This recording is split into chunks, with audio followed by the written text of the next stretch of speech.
Hey guys, welcome to the show. This is Tim Bratz, and I am a results leader. You're listening to ResultsLeader.fm. Being a thought leader is easy. Getting results is hard. This show is for the results leader who lives and dies by their results. Here is your host and Chief Results Leader, Jonathan Rivera. What is up? Facebook's got a special treat for you today. I think he's the first guy I've ever spoken to that talked to me about billions when I had him on one of my shows. And I was like, damn, I'm thinking too small. I'm thinking way too small. And so I knew I had to have him on Results Leader. And that is why I'm bringing him to you today.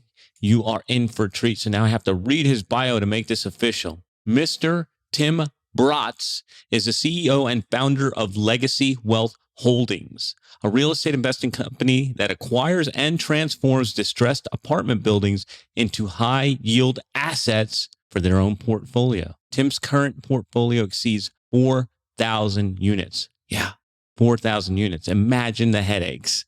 The valuation on that is $350 million, and he's 1/3 of the way to that billion. I'm going to bring him on now. Let me make this official and bring Mr. Bratz in here. What's up, buddy? What's up, homeboy? Dude, great to be here, man. Thanks for having me. Yeah, man. I'm stoked to have this conversation with you. I am grateful that you've taken the time out to rap with me, and let's make this thing happen. Let's do it. I'm going to jump into the questions, and I want you to answer honestly. All right. First All right. things first, it's a softball for you. What book or books have you given most as a gift? 12 Pillars by Jim Rohn. It is probably the most, it's such an easy read, and it's packed with profound principles about life and philosophy and just living a good life. All right, 12 Pillars. I have not read that one yet, and I've written it down here to add to my collection. So let's have a fun discussion about every entrepreneur's favorite topic. We all love and hate it simultaneously. I'm talking about failure. Tell me something. How has an apparent failure set you up for later success? Yeah, man. I mean, that's a great question.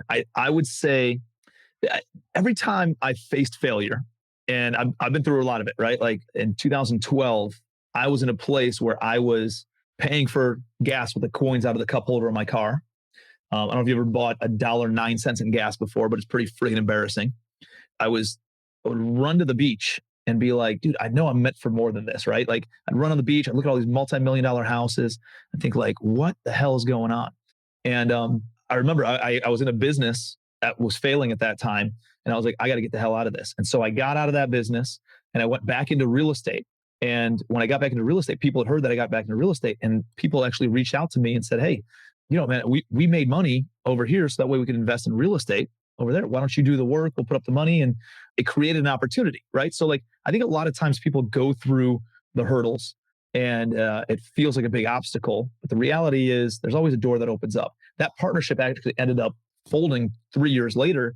And I had to press the reset button again. We had to liquidate our portfolio, which is about 100, little over 100 units. It wasn't anything crazy, but it was big for me at the time. It was the biggest portfolio I built.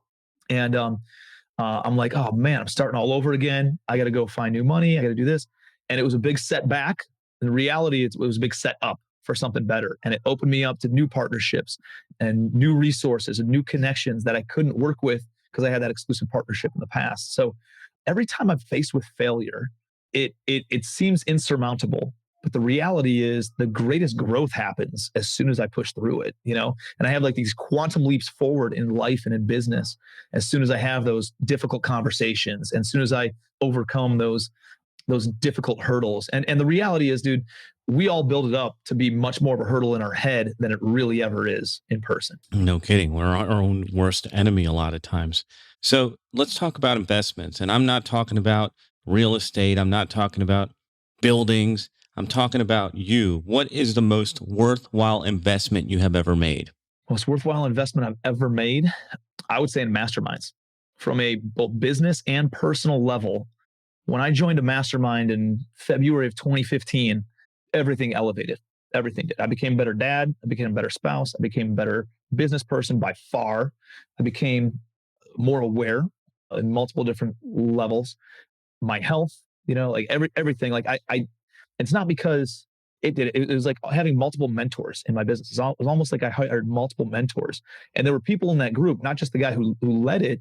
Because sometimes if you have one mentor, you they might be great at one thing, but not all these other things, right? Like Donald Trump is really good at real estate. He's not really good at he's had 3 different marriages though, so I wouldn't take marital advice from him. So when I think about that, like a single mentor can be good at one thing, but a mastermind is powerful because everybody in the room, and depending on what season of life that you're in and you're going through, you can lean on somebody over here. We know our buddy Ray, who's just got a great business and just completely cut and trim. I'm like, dude, how do you do it? Right. And he's got a family life and works with his wife. And so like, I can talk to him about that kind of stuff. I can lean on other people for their relationships. I can lean on other people for business type of ideas and strategies. So the mastermind has really, really helped, but I used it too, right? Like I knew I wanted to get my money's back out of it. So I always asked the right questions, and I was intentional about networking with people and connecting with people. And so the mastermind was really, really powerful. So I want to talk about that a little bit more, because it's easy to say masterminds are awesome when you know what they are, but let's tell people, what is a mastermind? What does that mean? Yeah, so a mastermind, like the phrase was coined by Napoleon Hill when he wrote Think and Grow Rich. And so a mastermind is essentially grabbing multiple high-level thinkers, high-level business owners, entrepreneurs, people who are achieving at a high level, I would say, and you put them in a room together. And just by having that, being stimulated in that room and start talking about different things, all of a sudden you can say, hey, here's the biggest hurdle that I'm facing in my life or in my business right now. And the collective brain power in that room has so many years of experience, and not only a long timeline, but probably operating at a high level and doing a lot of said, hey, listen, I've done that before. I've been through that before. Here's what worked for me. Here's what didn't work for me. Here's what I would have done differently. And so there's a lot of different insights that you can get from that, of people who are achieving at a high level. So it doesn't matter what your problem is. As you reach different levels in life and different levels in business, there's different levels of problems too. And so, you had said, hey, I can't imagine the level of headaches that come with 4,000 units. Yeah, but there's another level of answers as well. And it's not my problems. We have a property management company and asset managers and COOs and all this stuff for our organization that handle all that kind of stuff. So it's very different than when I owned a handful of units and I was handling all that stuff myself. But as you reach different levels, now I have to work with personnel. I have human resources. I have to make sure that we have compliance things in place and different employee handbooks and things, which is a different level of problems. And so the mastermind's helpful because every time you go out, most masterminds meet, let's say, on a quarterly basis. You say, hey, here's my problem. Boom, punch through it. The next 90 days, you level up, but then there's another level, right? Another hurdle, another glass ceiling that you face. You hit the mastermind again, boom, you punch through it again and again and again and again. You don't have the same, it's not the same person giving you the answers every single time. It's a collective group. And this person brought on an answer that this person brought on the time before that. And it's just kind of, it's awesome having a great group to surround yourself with and bounce ideas off of. But you also have to be aware of that, because the leader is the one who allows people in and kicks people out of that group. So if it's a low-level group, typically a free group, you got to be very careful of the information that you're consuming from that. If it is a high-level paid group, the one that we're in together is $35,000 a year. Those people at least believe in themselves enough to invest $35,000 a year in themselves. And so that thought mentality just elevates the room in and of itself, just because you're in a room of different types of people who understand investing in themselves. They understand that there's going to be a return on investment from investing in themselves, and that the best investment that you can make is in yourself. And so if you surround yourself with those kinds of people, man, you have just a different level of conversations. Now, you answered one question, because I was going to say, you talked about the right room and the right people. And I was going to ask, how do you get in that right room? You just said the shortcut is you pay for it. The other thing that you said that I think is interesting, and you kind of talked about it a little bit, is you get the most out of the masterminds by asking the right questions. But how do you figure out, if you don't even know where you're going, you've never been there, how do you know what the right questions are? Yeah, man, that's a great question. going back to your first point real quick, is you either pay to get in there or you create your own. And you, as the leader of your mastermind, will get just as much out of it as all the attendees will as well, and learn as you go. So I just want to make that point as well. But first of all, you got to stimulate ideas, right? And so like, a lot of the masterminds that I go to, the ideas are stimulated in the room, more of a formal type setting. We go around the room, we talk about our biggest hurdle, our biggest struggle, and ideas will be stimulated. A lot of the masterminds then break away mid-afternoon and they move into more of a social type setting. And so you go grab a beer by the pool, or you go and do some sort of, you hop on a boat and you go out on the boat for a couple of hours. And that stimulates the conversations. And that's really when some really deep connections can be made. And really the biggest breakthroughs are made at those times as well. So I think having a way to stimulate ideas and stimulate conversation really helps with those breakthroughs. And you start learning and reflecting on asking better questions. Better questions lead to better answers. And you think about Google. If I look up Italian restaurants, it brings up every Italian restaurant in the entire country. If I look up Italian restaurants in West Palm Beach, Florida, that are open on Friday and Saturday night and have reservations available at 7 p.m., guess what? You ask a better question, a more pointed question, more direct question, and you're going to get a much better, more direct, more pointed and precise answer. So the better questions you ask lead to those better answers. Yeah, man. Refining. So let's reflect over the last 5 years. What new belief, behavior, or habit has most improved your life? Oh, that's a great question, dude. I would say, I already said the mastermind one that happened 5 years ago. Actually, no, it happened 6 years ago now. Wow, it's been a long time. One of the big things for me was time blocking and understanding time blocking. There was a time when my daughter was like 2 years old. She came over to me after dinner one night. I'm sitting in my little office nook, and she comes over and she's tugging on my shirt. She's like, Daddy, can we go play in the playroom? I was like, yeah, hang on one second, baby. And I'm texting on my phone. I'll be right over there. She said, Daddy, let's go play. And I was like, just go play and I'll be right over as soon as I'm done texting. And so she goes over there and she starts playing, and she doesn't know any better, right? She's 2 years old. And I looked down at my phone and I realized, like, I just sent my daughter to go play by herself after dinner. This is during family time, it should be family time at least. And I look at this text, I'm like, it's not urgent and it's not important. And I was like, I just instilled some thought into my daughter that when she comes to daddy and she's looking for, to have fun and to play and for love and support and acknowledgement, I just told her that the phone's more important, right? Or my business is more important, or she's backup to one of those different things. And I was like, holy cow. Like, it was like an epiphany that hit me at the time. And I cleared my schedule the next day. It happened like on a Thursday night. And so I cleared my schedule like on Friday. And I realized I just, like, I time block. I clear my, like, I set an appointment to be on here on this podcast for an hour. And I'm not going to take another phone call. I'm not going to, double up, but we do that with our family all the time, right? Like we'll block out time for business calls and business podcasts and business meetings, but we don't block out time for our family. And we are with our family, but then all of a sudden we let business creep in. We let these other things and we double it up. And I'm like, I do it for business and it works for business. Why don't I do it for my family? So I started time blocking evenings.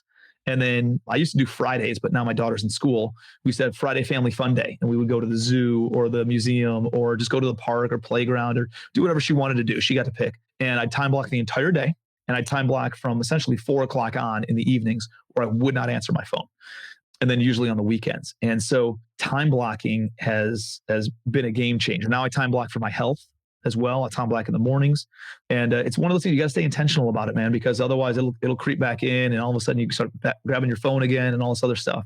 So you got to be really, really intentional with it. But time blocking has been a game changer for me. That was a different take on time blocking because it was also time blocking for your personal life, for your health. That's something slightly different than what all the productivity people talk about. And I love the switch up there, putting family in there. And let me hit on that real quick, Jonathan, is I thought, like, I'm going to be losing out on business, right? But losing out on business is better than my daughter becoming a stripper because she doesn't like her dad when she's older, So I was like, I'm okay with that. And you know what I found?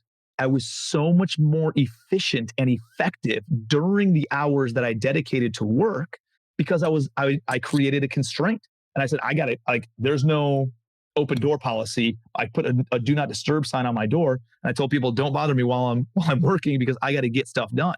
And I ripped through work and I got more done than when I just kind of let everything blend together. And then the other thing was people actually hit me up and they said, hey man, I really appreciate you not answering your phone in the evening because you respect family and relationships more than just make an extra buck. And I want to do more business with you because of it.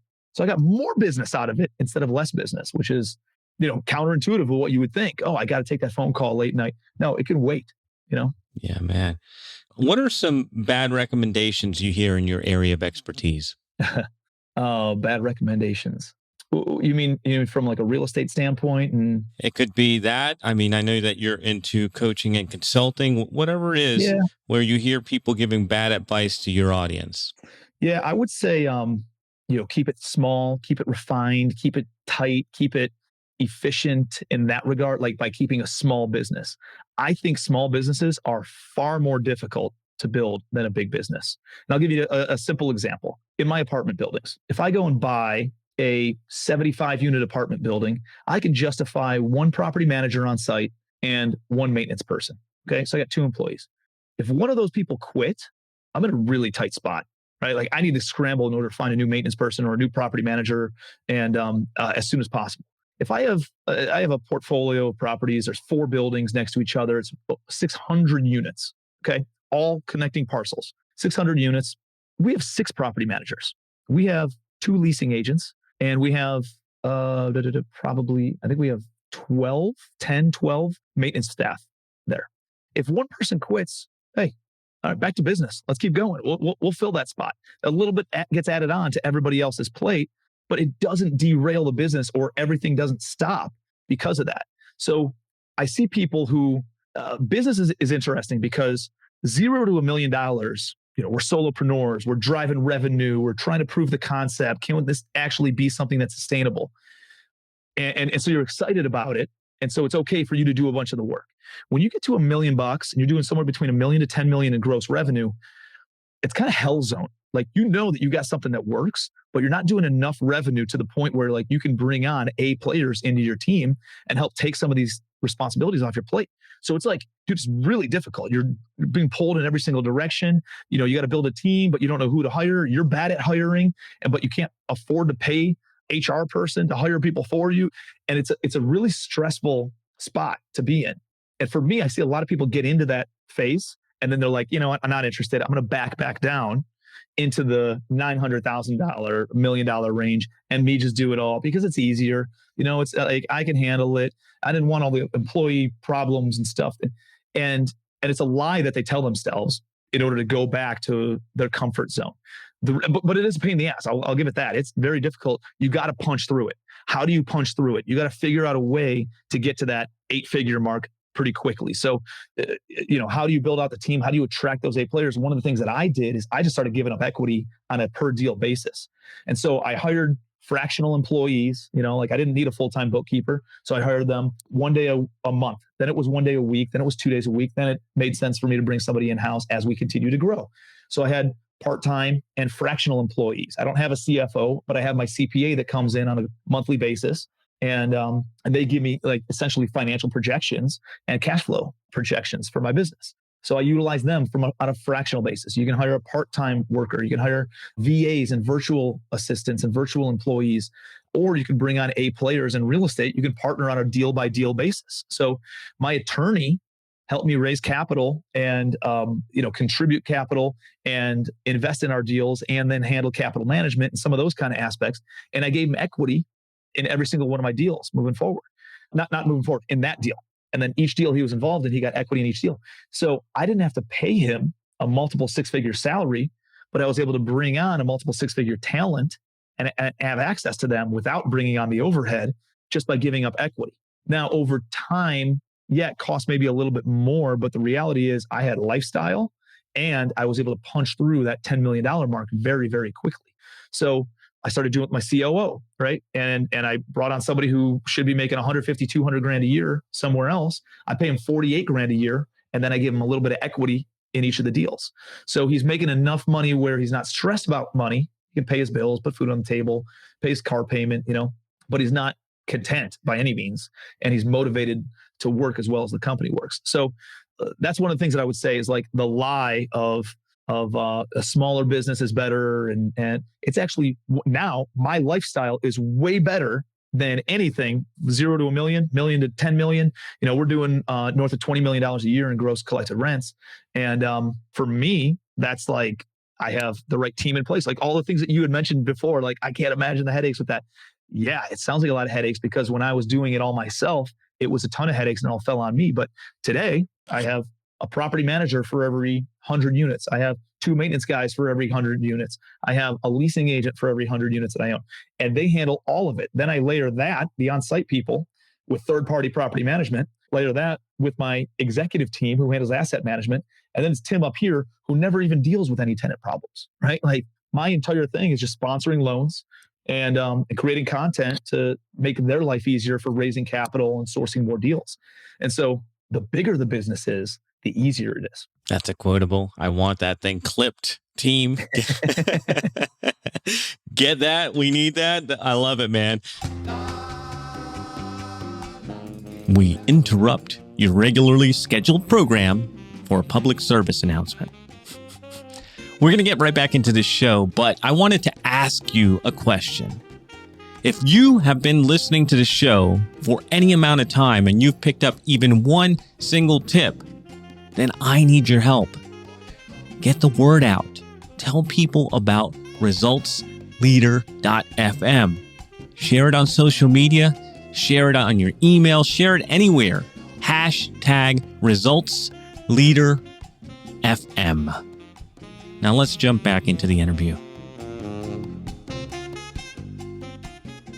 Let's move on to what this show is really about, Tim. We're about results, and I want to know, from your perspective, why do results matter? Yeah, I mean, the last thing I want, man, is to be sitting on my deathbed thinking, could I have contributed more? Could I have done more? Could I have accomplished more? What was my potential?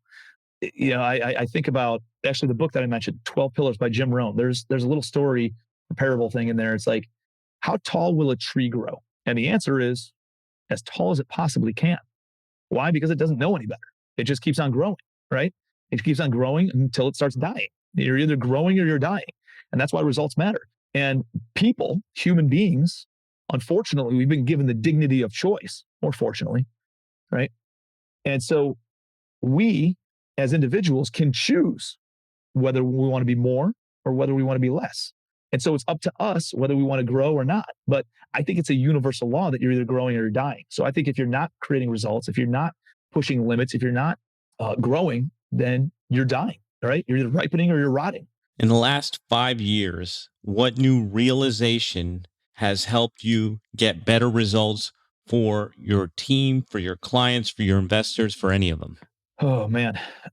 I'd say the realization of understanding how to create influence has helped us in a big way. Influence comes from two things. Influence comes from respect and trust. If you have respect and you have trust, you can create influence. You can actually direct and influence people to buy, people to invest, people to sell, people to whatever that ends up looking like, working with you. And I've gotten pretty good at influence. I'd say part of that comes, like the trust part, comes from a realization that the more authentic you are, the more people like you and the more people trust you. And you don't have to be the next guru. You don't have to be somebody else. If you swear, you should keep on swearing. If you don't swear, you shouldn't swear.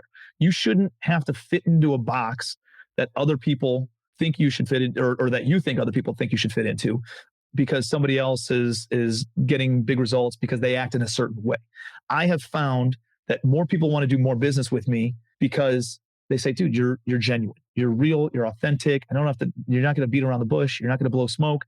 And that has developed more of a trust factor with people with me, and they want to do more business with me because of it. And then the respect side comes from just action, taking massive action, getting results.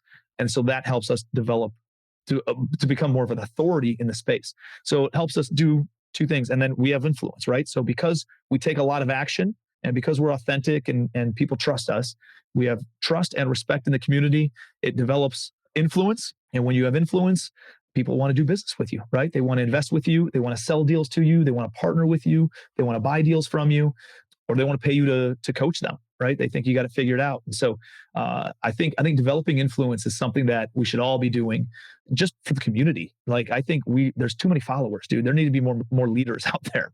And developing influence is a big way of doing it. Go and read How to Win Friends and Influence People. That is a super powerful book and one of the most insightful books I've ever read. So you said something there that I want to hear a little bit more about because the word came right to my mind as well. What's it mean to be a leader? I think being a leader is helping people see themselves more as they can see themselves in their own mind, right? Like helping them see themselves at another level and then helping them to get to that level. I think helping them see what their potential can be and then helping them reach that potential or at least pursue and push for that potential and want to pursue that potential. I think leading is really just helping somebody improve their life, helping somebody live a better life than what they would have without you as a leader. I forgot that's part of the name of the show, and I never talk about leadership. I'm always talking about results. Man, Yeah. What area of your business would you like to see better results? Oh man, area of my business I'd like to see better results. I think I'm kind of one of the goals is like, how are you content and still ambitious? And right now I'm in the process of selling 2,000 doors. I'm picking up, I don't know, 500 more, 600 more, but I'm selling almost half my portfolio right now. Really? Yeah, just the smaller stuff and the more management intensive stuff. The things that are kind of more C-class that were stepping stones to get to where I am today. I needed to build my portfolio in order to get more respect in the community and have more results. And so I was willing to buy things that were a little bit smaller than I'm willing to buy today, and things that are more management intensive than I'm willing to buy today. And so now I'm trying to stick to more just A and B class type stuff and bigger buildings. But those properties serve their purpose, and I'm in the process of selling those properties. When I do sell those, I'll have 8 figures liquid personally, right? My investor's going to get a bunch of cash back. I already have a house on the beach. I'm in the process of buying a house in the mountains. My cash flow is, between my businesses is 6 figures, multiple 6 figures a month. And so personal, net income. And so you can easily fall into a lull there, right? Like you can easily say, hey, I'm pretty content. And what I don't want to do, and I'm not the kind of guy who would just go lifestyle up and sit on a beach all day, every single day. I would go crazy. When I go on vacation for a week, I'm like, I want to go back and get results. I want to go and achieve, right? Like I'm more driven by achievement and impact, right? Like that's more my thing now. And so figuring out what that next like driver is going to be for me. I haven't hit the $1 billion portfolio value mark yet. So that's really like the short-term 24 to 36 month goal. And we'll hit it. I think we'll hit it probably in the next 24 months. But, that's really like the short-term goal. I don't know what's after that though. And so that's kind of like, I don't know, what is it going to be? Like it's kind of a question mark. It's like, what's my identity? Like I'm known as a real estate guy. I really like being known as an entrepreneur and as a business guy more so, right? And not necessarily a real estate guy. I'm more personal finance and more lifestyle design. Like I'd like that a little bit better, but do I want to rebrand myself? Do I want to push, offer new business or coaching or I don't know what that's going to look like, So I guess understanding what my identity is going to be after I hit this next big goal of mine and still staying ambitious. Yeah. I love it, man. I love it. I can see the uncertainty all over you. Like, what is it going to be? Man, cool. So what results are you most proud of? Oh man. So when I was super broke, and I used to tell you I'd go for a run on the beach in Charleston, South Carolina, this place called Isle of Palms. Just sounds nice, right? Isle of Palms. And I used to ride my bike over there because I couldn't afford gas. And then I'd run on the beach for 3 miles. I'd run 1.5 miles this way. And at one house, a particular house, I'd stop and I'd be like, I'm going to own this thing one day. And then I'd run 1.5 miles back. And that was my workout when I was super broke. And that was in 2012. That was fall of 2012. And it's pretty bold, right? When you got $80 in your bank account, $25,000 in credit card debt, and you got to borrow money to make the minimum payment on that credit card, and you're paying for gas with coins out of the cup holder of your car, and you're eating peanut butter and ramen noodles at the age of 27, right? And it's a pretty bold statement to say you're going to go buy a $4 or $5 million beach house. But that was my tangible, that was my material goal. I'm not really a car guy. I like watches, but I can't pull myself to spend more than $3 or $4 grand on a watch. I'm not the guy who's going to spend $50, $60, $70,000 on a watch. I'm not the guy who's going to go and buy some exotic car. I'm a crappy driver anyways. I'd bang it all up. I'd beat up the rims. I'd be even more mad. because then I got to spend, $1,000 per wheel or more.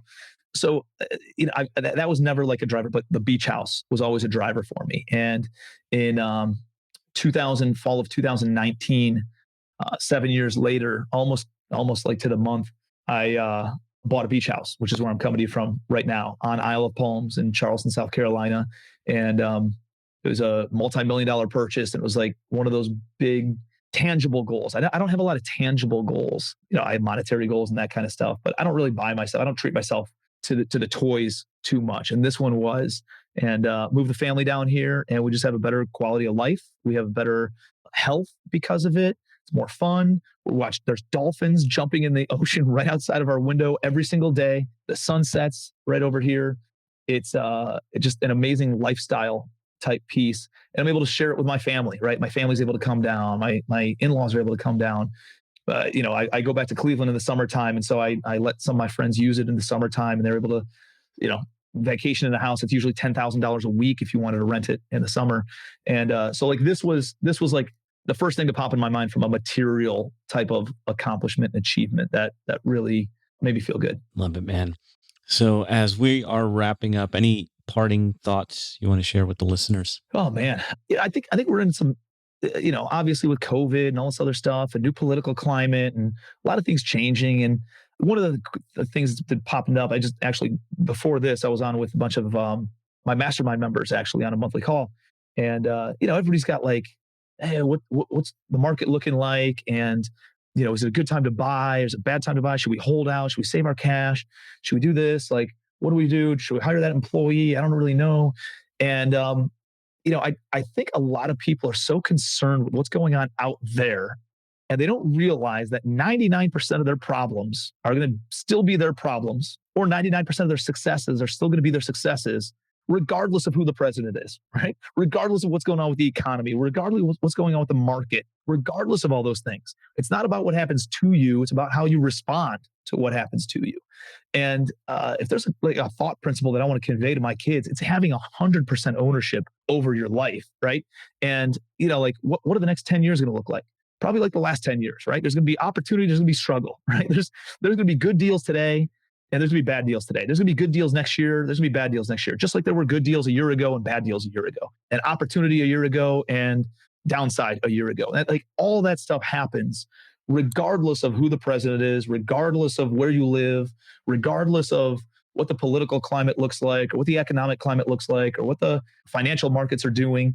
Like, focus on you, right? Like, focus on you. Make sure that your economy is the economy that's going to be a driver. And if all of us focus more on ourselves instead of blaming and creating excuses and pointing the finger, saying they're not there where they want to be because of someone else, like if we all took 100% ownership over ourselves, like it would be such a better society for our kids. It'd be such a better society for everybody, and it'd be really powerful. So I think that's what I would leave you with. Like if you see a good deal, go do a good deal, right? If you want to build your business, go build your business, right? What are you going to do? You're going to delay? You're going to wait? You're going to play it safe? I don't even know what the hell that means. Like that means don't do anything. Like pursue your ambitions, pursue your goals. Don't worry about what's happening out there. Control what you can control.